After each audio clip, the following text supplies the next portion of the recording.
Alright mga idol, akit tayo dito sa Santolan Flyover. Oh lala, ayan mga idol oh. Kailangan natin makyat dito. Ayan. Sige lang, dahan-dahan lang dahil traffic. Dito talaga mga idol, kailangan dito maging maano ka, maging maingat. At kailangan nakatutok yung mata mo sa harapan mo.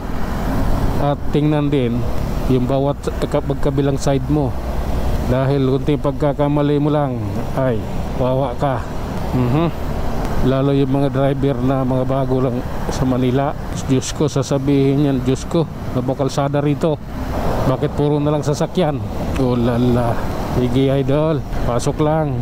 Your time, it's now ongoing. Oh lala. Okay, alalay lang, medyo traffic yung ilalim ng Pitwason eh. Kambal ko yun ah, kambal. Oh lala. Di naman ako nagmamadali eh. Sila yung nagmamadali. Yun ako. Ako na lang ako. Takbong pugi lang. Wala naman ako lalakarin ngayon. Dapat hindi natuloy yung lakad ko ngayon dahil wala akong pera. Kaya alam mo yung lakad, puspon na lang. Pag may pera na lang, saka natin pupuntahan yun. Oh lala. Oop. Service provider. Okay idol, tuloy-tuloy lang tayo. Nandito na tayo sa may Cubao, harap ng Farmers. Aha. Sige lang.